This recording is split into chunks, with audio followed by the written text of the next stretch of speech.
예, 그 크신 하나님의 사랑이라고 하는 이 제목을 가지고 귀한 찬양으로 함께 하나님께 영광 돌려주시고 우리의 심령을 하늘로 향하게 인도하여 주신 우리 찬양대 진심으로 감사를 드립니다.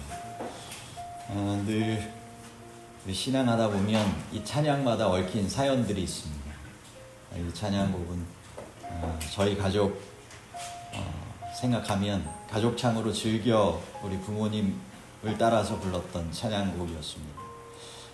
재림신앙의 이 전통을 이어받아서 저희 집이 이남 이녀 가운데 이 3남매 가정이 목회자 가정으로 살아가고 있는데 그러한 그 크신 하나님의 사랑을 함께 신앙 안에서 경험하고 또 나누며 살게 하시는 하나님의 은혜와 축복에 진심으로 감사를 드립니다. 아멘.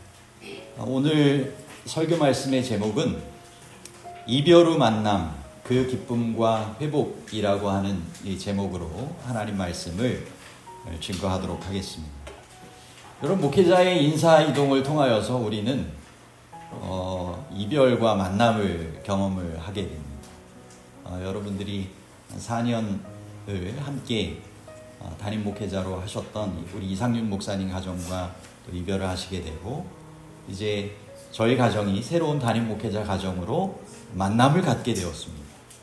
그래서 자연스럽게 이번 주의 설교 말씀은 어떤 제목으로 어떤 주제로 말씀을 전할까 하다가 이별 후 만남, 그 기쁨과 회복이라고 하는 이 주제를 통하여서 하나님께서 우리의 만남을 통하여서 허락하여 주시는 그러한 기쁨이 또 회복이 있게 되기를 간절히 소망하면서 하나님 말씀을 준비하고 전하게 된 것입니다.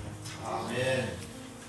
우리 각자도 인생을 살아가다 보면 성경의 여러 인물들처럼 이별과 만남을 경험을 하게 됩니다. 이 땅에서 살아가는 삶이 다 그렇게 이루어질 수밖에 없는 것 같아요. 하지만 우리가 하늘 본향에서는 더 이상 이별이 없는 영원한 이 기쁨의 만남이 주님 안에서 이루어질 텐데 그러한 기쁨과 또 회복된 하늘 본향의 삶을 누릴 때까지 하나님께서 이 땅에서 때로는 경험하게 되는 이별의 일들이 있다 할지라도 그 이별 가운데 이별 후에 허락하여 주시는 만남을 통하여서 참된 기쁨과 회복을 더욱 경험하며 살아가실 수 있는 저와 여러분 우리 모두가 되시기를 간절히 소망합니다. 아멘. 먼저 성경의 인물 가운데 저는 이삭의 경우를 좀 생각을 해보게 되었습니다. 어제 창세기의 내용을 통하여서 새 시작에 대한 하나님의 기대와 이러한 역사에 대해서 저희가 살펴보았는데 다 미처 살펴보지 못했던 또 내용 또는 중복될 수 있는 인물일 수 있지만 우리가 그 성경의 인물들 가운데 창세기의 주인공들을 몇 인물 살펴보도록 하겠습니다. 먼저는 이삭입니다. 이삭은 어머니 사라와의 이별 이후에 아내 리브가를 만나게 됩니다. 그리고 그것을 통하여 하나님의 위로를 경험하고 그 가운데서 참된 기쁨과 회복을 경험하는 주인공이 됩니다. 창세기 24장 63절, 67절에 있는 말씀 보면 이삭이 저물 때에 들에 나가 묵상하다가 눈을 들어보매 낙타들이 오는지라. 67절 이삭이 리브가를 인도하여 그의 어머니 사라의 장막으로 들이고 그를 맞이하여 아내로 삼고 사랑하였으니 이삭이 그의 어머니를 장례한 후에 위로를 얻었더라. 이삭이 결혼할 당시의 나이가 40세쯤 됩니다.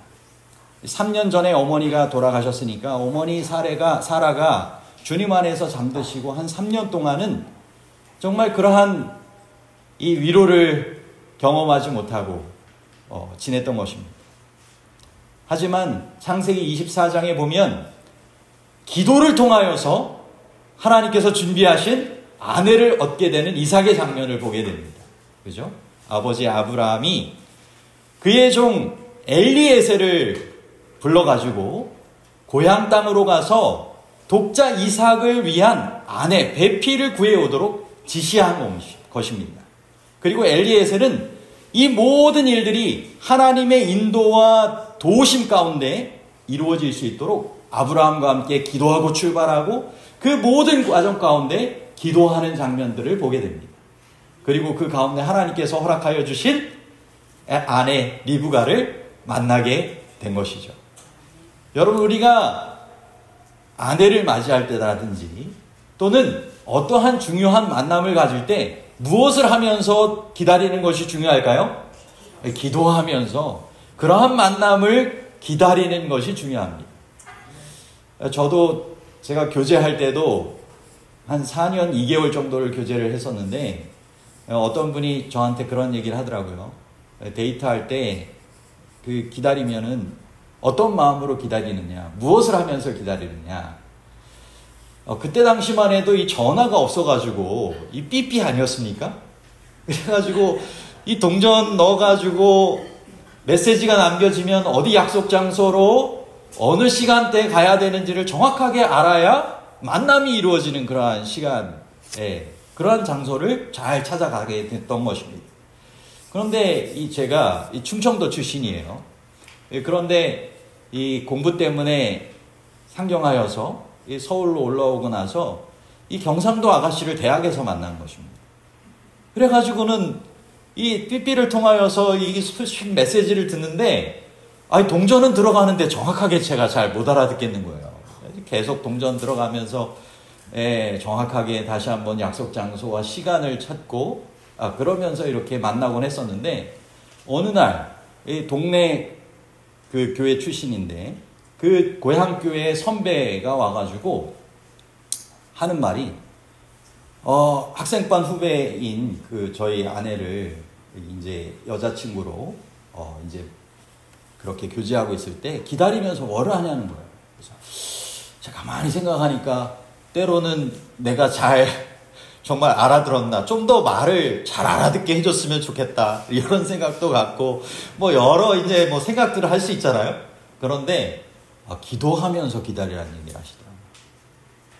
잘 약속 장소에 약속 시간에 맞게 도착할 수 있도록 이 교제가 하나님의 은혜 안에서 잘 이루어지고 열매 맺을 수 있도록 기도하면 좋겠다 라고 하는 이 제안을 통하여 제가 귀한 교훈을 얻었습니다.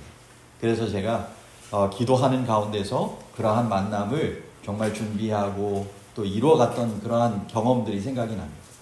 이삭도 마찬가지로 아버지 아브라함을 통하여 그 아버지의 종 엘리에셀을 통하여 정말 기도하는 가운데 하나님께서 만남을 허락하여 주셨어요.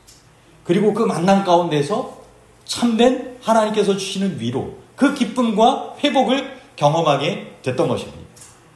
여러분, 오늘 우리의 삶 속에서도 우리가 기도하는 가운데 하나님께서 허락하여 주시는 그러한 새로운 만남, 그것을 통하여 참된 주님께서 허락하여 주시고자 하시는 기쁨과 회복의 경험들을 꼭 갖게 되시기를 간절히 소망합니다. 아멘. 다음의 주인공은 이 야곱입니다. 야곱은 참 인생에서 여러 많은 이별과 만남들을 갖게 되었습니다. 그가 노년에 애굽 왕 바로 앞에서 고백한 것처럼 참으로 험악한 세월, 파란만장한 삶을 경험했습니다.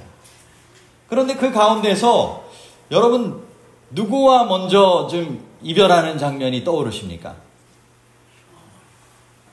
그가 사랑했던 어머니 리브가와 함께 정말 형 에서에게서의 장자의 축복을 빼서 취하려다가 결국은 그것이 뜻대로 되지 않자 부득불 형의 분노가 풀리기까지 몇 날 동안 그와 함께 거주하라면서 외삼촌 라반의 집으로 가 있으라고 하는 통보를 받고 떠나게 됩니다. 그런데 그 뒤로 사랑하는 어머니 리브가를 더 이상 만나지 못하게 됩니다. 그런 안타까운 슬픈 이별을 경험을 하게 되죠. 그리고 이 야곱이 이삭이 이제 야곱을 라반에게 보낸 이후에 야곱이 그 가운데에서 특별한 만남을 갖게 되는데 누구를 만났다라고 생각이 되십니까? 라헬을 맞기 전에 레알도 오기 전에 하나님을 만납니다. 여러분 아시죠? 네, 맞습니다. 부엘세바를 떠나서 하란 외삼촌 집을 향하여 가다가 돌베개를 베고 잠을 자게 된 리수스라고 하는 이 지역에서 이 바로 베델의 하나님을 만나게 됩니다. 하늘로 연결된 사닥다리 되시는 예수님을 만나고 사닥다리 위에 오르락내리락 거리는 하나님의 사자들 천사들을 보게 되고 그 위에 좌정하셔서 약속의 말씀으로 보증해 주시는 하나님을 개인의 하나님으로 만나게 되었던 것입니다. 여러분, 때로는 우리의 삶 속에 우리의 뜻대로 정말 풀리지 않는 여러 일들이 생겨날 수도 있고 사랑하는 분과의 이별이 있을 수도 있지만 여러분, 그 가운데 우리가 하나님을 만날 수 있는 기회가 될 수 있다라고 하는 사실을 꼭 기억하시고 하나님께서는 언제나 우리와 함께 하시기 위하여 사랑하는 예수님을 통하여 분명히 우리를 버려두지 않으시고 끝까지 사랑하셔서 함께 하기를 원하신다라고 하는 것을 보증해 주셨고 섬기는 천사들을 통하여 오늘도 하늘을 오르락내리락거리며 우리의 좌우편에서 우리를 보호하고 하나님께 더 가까이 나아가도록 이끌 수 있는 하나님의 사자들을 보내주시고 여전히 열린 하늘을 통하여 우리에게 말씀하여 주시는 하나님의 살아계심을 말씀을 통하여 때로는 하나님께서 역사하시는 그러한 일들을 통하여 경험하게 하시는 것입니다. 아멘. 또한 그 이후에 여러분 아시는 것처럼 이제 레아를 만나고 또 그것이 라헬을 만나기 위한 과정 가운데 이루어지게 되죠. 그리고 그 이후에 꼭 만나야 하는 사람 누구와 만나게 될까요? 에서 형과의 만남을 이제 갖게 됩니다. 정말 야곱의 인생에서 이 라반도 필요하고 에서도 필요했던 것 같아요. 여러분, 야곱은 어떤 면에선 발 뒤꿈치를 잡고 나오면서 정말 속이는 자라고 하는 이 칭호를 받을 만큼 하나님의 보장과 시간표를 기다리지 못하고 좀 더 정말 앞서고 자신의 뜻대로 뭔가 그 일들이 풀려지기를 바라면서 인간적인 계획들을 세우고 애썼던 그런 사람이었습니다. 그런데 하나님의 시간표 가운데 하나님의 훈련의 과정 가운데 그에게는 기다림과 인생의 여러 교훈들이 필요했던 것입니다. 그래서 도리어 자신이 속임을 받게 되는 이 라반을 경험을 하게 되면서 정말 이 속이다가 속임당하고 정말 그리고 애서 생각해 보면 제쳐두고 앞서려다가 결국 다시 그 일의 해결을 위하여 만나야만 했던 그 형 에서를 다시 한번 만나게 되는 하나님께서 어떤 면에선 섭리와 인도하신 가운데 허락하여 주신 훈련의 과정으로 그의 인생의 여러 이별과 만남을 경험하게 되었던 것입니다. 그리고 그 형 에서를 만나기 전에 또다시 하나님의 사자들을 만납니다. 마하나임에서 하나님의 사자들, 하나님의 군대를 경험하고요. 약복강 시내를 건너는 장면에서는 인간적인 모든 전략으로 재물과 사람들을 먼저 보내고 제일 뒤에 홀로 남았을 때 밤새 씨름하며 상대하게 된 그러한 분이엘의 하나님을 다시 한번 개인적으로 경험하게 되죠. 여러분, 육체적인 연약함 가운데 임재하신 하나님으로 인하여 이제 야곱은 더 이상 불안해하지 않을 수 있었습니다. 마음에 참된 평안으로 새로운 영적 태양이 그의 인생에 떠오르는 경험을 하게 되었습니다. 그리고 그가 승리를 보장받으며 새로운 이름 이스라엘이라고 하는 이름을 얻게 되죠. 그리고 형 에서를 만났을 때 정말 하나님의 얼굴을 본 것과 같다라고 하는 그 기쁨과 회복의 만남을 경험하게 되지 않습니까? 이러한 이 만남 분명히 하나님께서 역사하실 때 이루어질 수 있는 귀한 만남이라고 하는 사실을 꼭 기억하시고, 우리가 베델의 경험이든 또는 약복강가의 경험이든 우리가 개인적으로 하나님께 역사를 구하고 하나님께서 원하시는 그러한 참된 기쁨과 회복을 경험할 수 있는 만남을 갖게 될 수 있도록 그렇게 인생의 삶을 주님께 온전히 의탁하고 생애하시는 우리 모두가 되시기를 간절히 소망합니다. 아멘. 다음으로는 이 사랑하는 아내 라헬을 통하여 낳은 아들 이 요셉과의 이별이 있게 되죠. 먼저는 요셉 이후에 베냐민을 낳다가 산고로 라헬이 먼저 죽게 되죠. 그래서 아내 라헬과의 슬픈 이별을 경험을 하게 됩니다. 하지만 그가 낳은 요셉을 애지중지하고 색동옷을 입히고 나름 특별하게 대하면서 정말 위로도 얻고 힘도 얻었을 그러한 삶을 살아가게 되지만 요셉과 생각지 않은 이별을 경험하게 됩니다. 그 슬픈 장면에 대해서 성경에서는 이렇게 묘사를 하고 있죠. 창세기 37장입니다. 창세기 37장 31절로부터 있는 말씀 보도록 하실까요? 창세기 37장 31절로부터 있는 말씀입니다.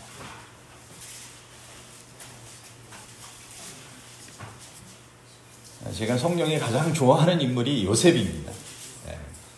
이 요셉의 장면은 좀 더 성경 말씀을 좀 더 이렇게 잘 살펴보면 좋을 것 같습니다. 요셉과 관련된 창세기 37장 31절입니다. 그들이 요셉의 옷을 가져다가 수렴소를 죽여 그 옷을 피에 적시고 그의 채색 옷을 보내어 그의 아버지에게로 가지고 가서 이르기를 우리가 이것을 발견하였으니 아버지 아들의 옷인가 보소서 하며 아버지가 그것을 알아보고 이르되 내 아들의 옷이라. 악한 짐승이 그를 잡아 먹었도다. 요셉이 분명히 찢겼도다 하고 자기 옷을 찢고 굵은 배로 허리를 묶고 오래도록 그의 아들을 위하여 애통하니 그의 모든 자녀가 위로하되 그가 그 위로를 받지 아니하여 이르되 내가 슬퍼하며 수월에 내려가 아들에게로 가리라 하고 그의 아버지가 그를 위하여 울었더라.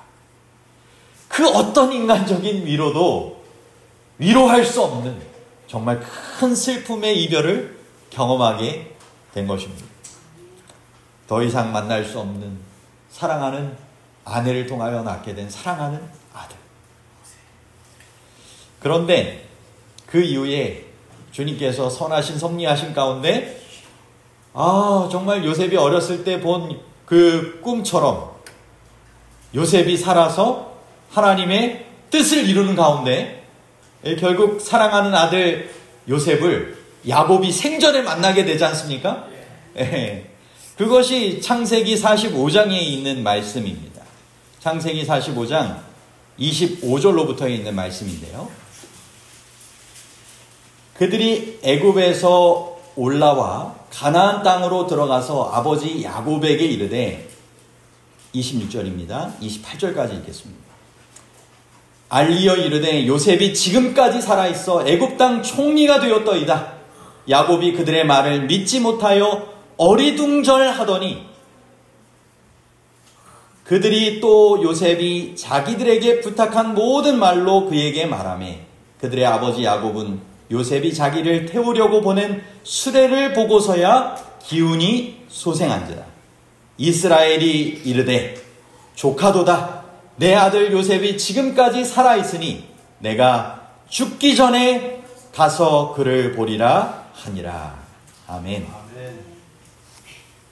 이제 드디어 야곱이 가족들을 데리고 애굽으로 내려가게 되면서 그때 하나님 앞에 정말 제사를 드릴 때, 예배할 때 하나님께서 분명하게 나타나셔서 내가 너와 함께 애굽으로 내려가겠다. 두려워하지 말아라. 내가 너로 거기서 큰 민족을 이루게 하겠다라고 하는 이 보증을 허락하여 주십니다. 그리고 내가 너를 인도하여 다시 올라오게 할 것이며 요셉이 그의 손으로 내 눈을 감기게 될 그 이후의 삶을 약속하여 주셨습니다. 그래서 이제 야곱 일행이 애굽에 이르게 됩니다. 그리고 그 이제 만남의 장면을 한번 좀 살펴보면 창세기 46장 29절입니다. 창세기 46장 29절 30절을 읽도록 하겠습니다. 요셉이 그의 수레를 갖추고 고센으로 올라가서 그의 아버지 이스라엘을 맞으며 그에게 보이고 그의 목을 어긋 맞춰 안고 얼마 동안 울매 이스라엘이 요셉에게 이르되 내가 지금까지 살아있고 내가 내 얼굴을 보았으니 지금 죽어도 족하도다. 정말 이 부모님의 마음은 좀 이런 것 같아요. 이 이스라엘의 전통은 죽기 전에 자녀들에게 이 축복의 기도를 해주고 이 주님 안에 잠들게 되는 그러한 장면이 있지 않습니까? 참 이 귀하고 멋진 그러한 신앙의 장면, 그러한 삶의 모습이라고 생각이 됩니다. 우리의 신앙하는 그러한 믿음의 가족들 중에도 생각을 해보면 죽기 전에 정말 자녀들을 만나고 그 자녀들에게 유언과 같은 그러한 삶에 필요한 신앙에 필요한 여러 이야기들을 남겨주시는 모습들을 보게 됩니다. 그만큼 죽기 전에는 사랑하는 그러한 자녀를 보고 싶은 마음이 있는 것이죠. 정말 이제 야곱이 요셉을 만나게 됩니다. 내가 지금까지 살아있고 내가 내 얼굴을 보았으니 지금 죽어도 족하도다. 정말 죽은 줄만 알았던 그 아들 요셉이 살아있다는 것입니다. 그것도 하나님의 축복 속에 어릴 적 하나님께서 주신 그 꿈을 이루어 하나님의 그러한 축복의 통로로서 민족과 주변 국가의 사람들의 생명을 살리며 하나님을 증거하게 되는 하나님의 대사로 드디어 살아나와 그의 앞에 선 것입니다. 정말 이 야곱이 얼마나 그 만남을 통하여 그 기쁨과 회복의 삶을 노년에 살게 되었을까요? 여러분, 우리의 인생에 또는 신앙에 시작도 중요하지만 마지막도 정말 중요한 것 같습니다. 왜냐하면 이 땅에서의 우리의 삶이 끝이 아니라 주님께서는 이 땅의 삶의 결과를 통하여서 하늘의 영원한 삶을 우리에게 보증하여 주기를 원하시기 때문인 것입니다.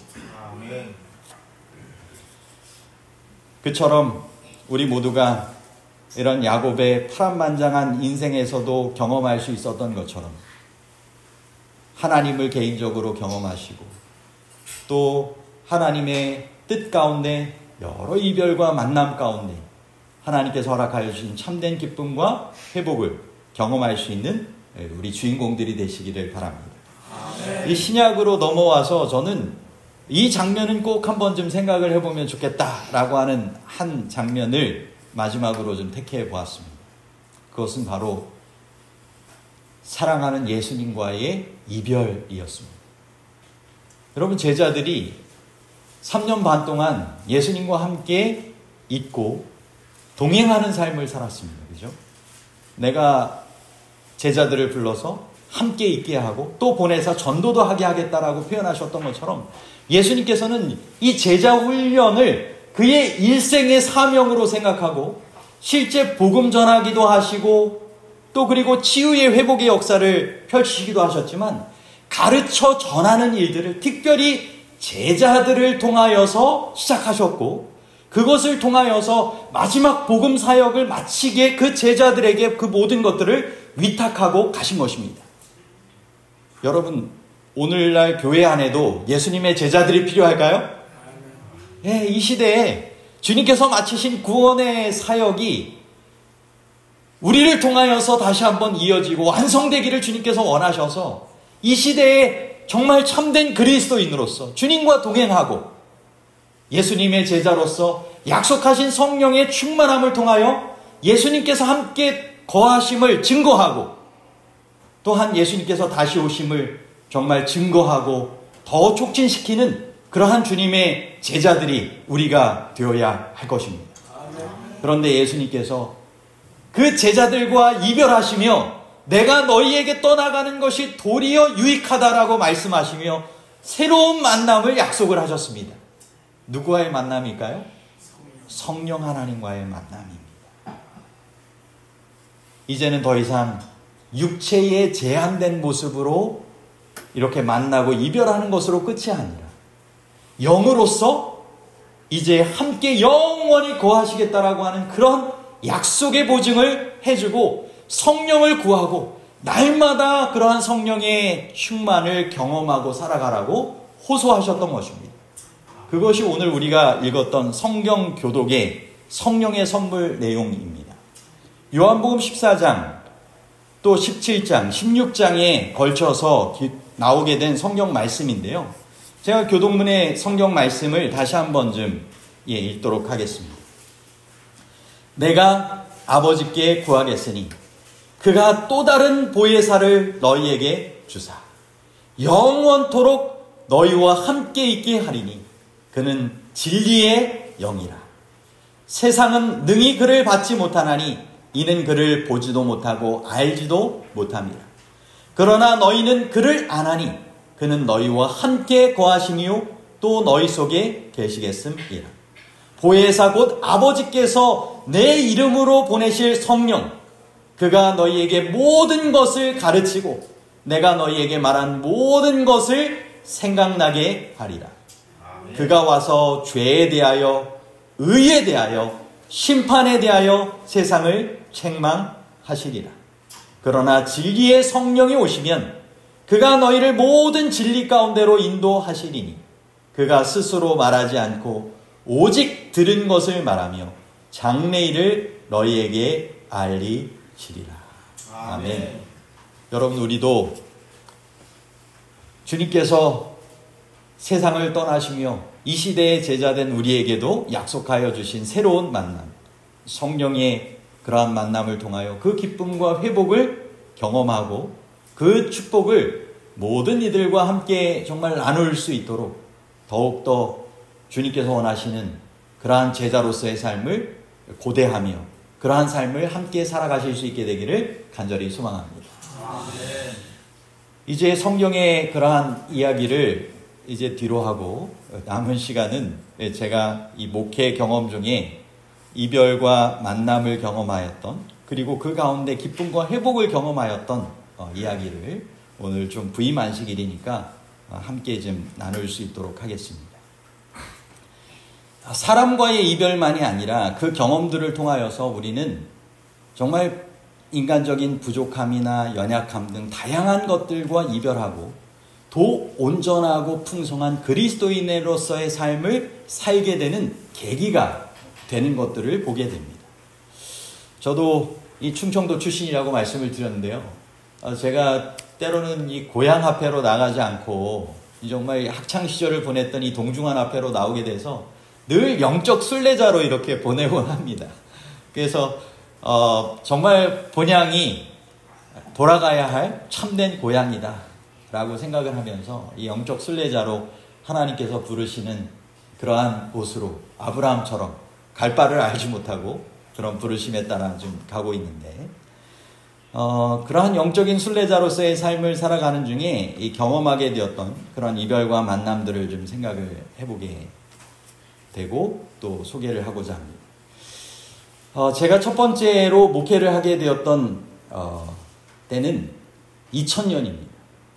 새천년의 부푼 꿈을 안고 부모님의 품을 떠나 이제 제가 총각 전도사로 새로운 목회자의 길을 교회에 상주하면서 쪽방에서 24시간 목회를 시작하게 되었습니다.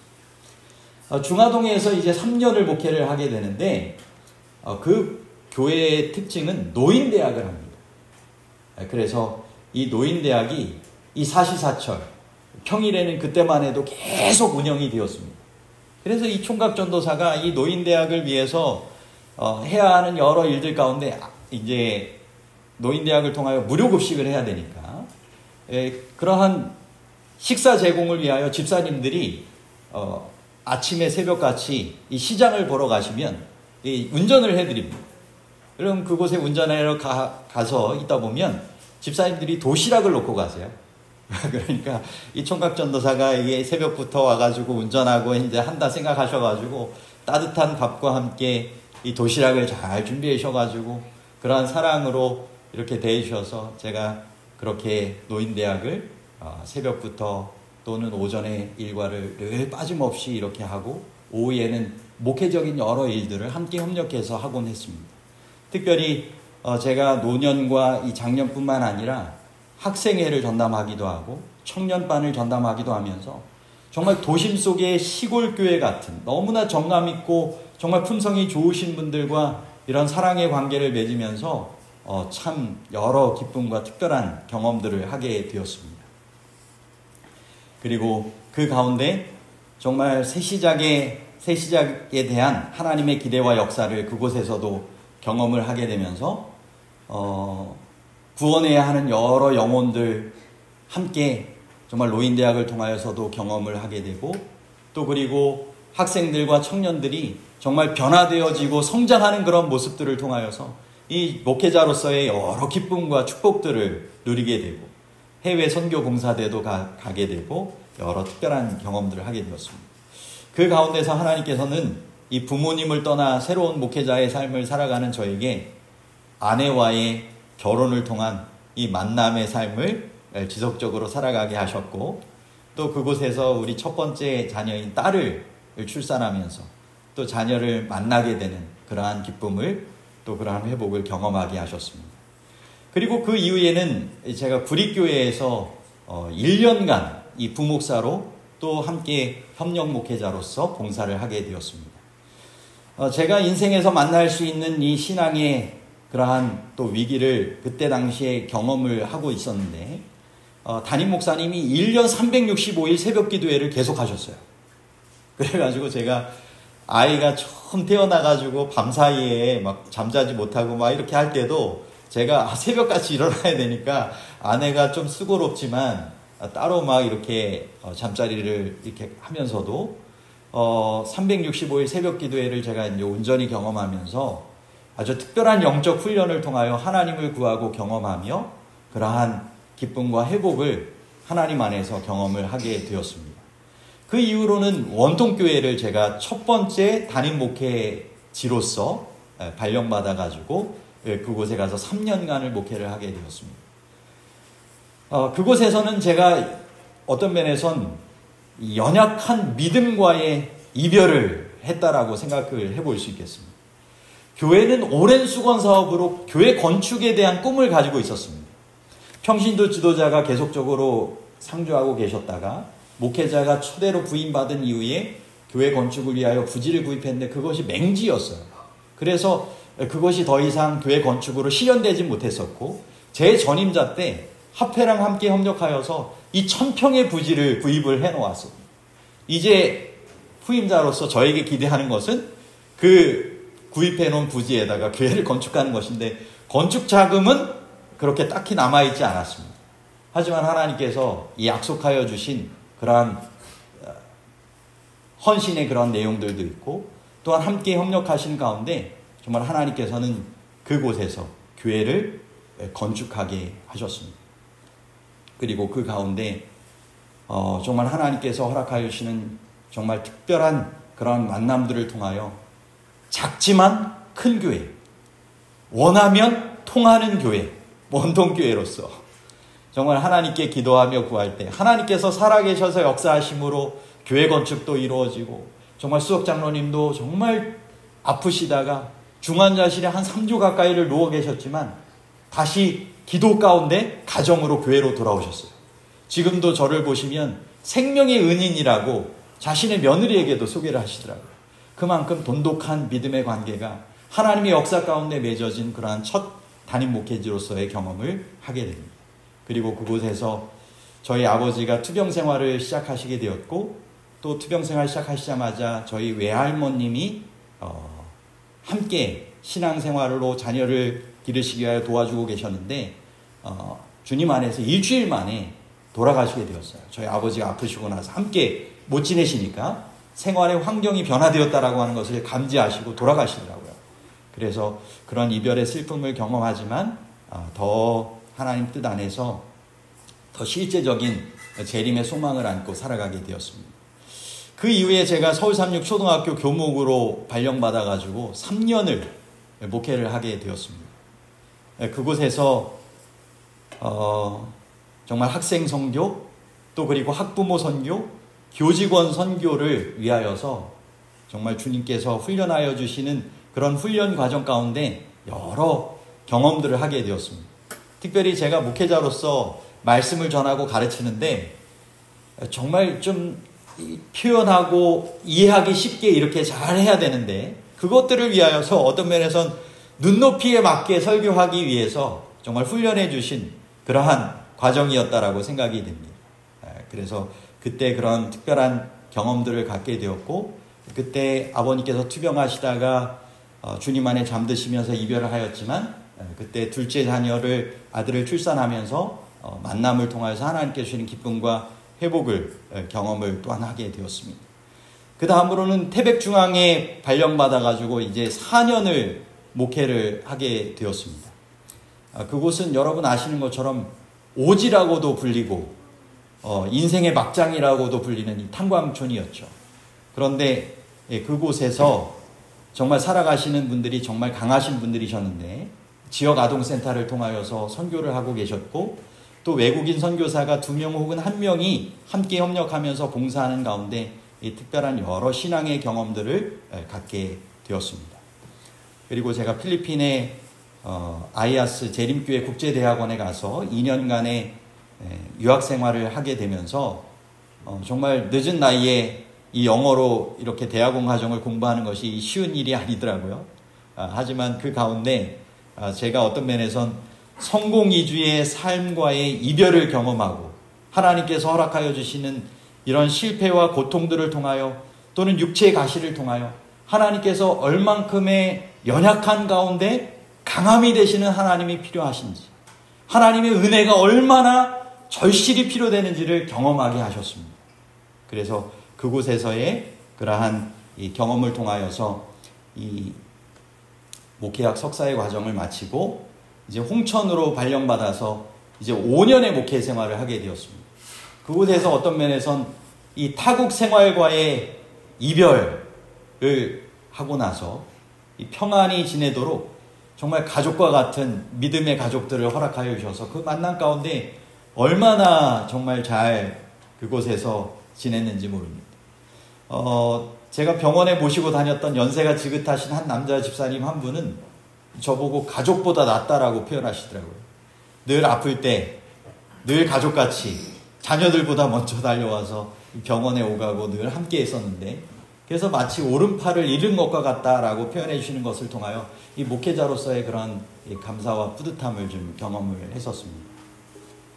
그곳에서 교회 선교 70주년을 준비하며 전임자가 리모델링을 하였고, 저도 일부를 리모델링하면서 새 성도 새 성전을 위한 교회 비전을 품고 열심히 함께 협력했던 그러한 시간을 보내고, 이제 구리헤우름 교회에서 3년을 목회를 하게 되었는데, 어떤 면에서는 그곳에서는 해야 할 여러 교회의 시대적인 사명을 이루기 위하여 정말 에너지를 정말 많이 쓰면서 여러 많은 시도와 경험을 했었던 그런 목회지였습니다.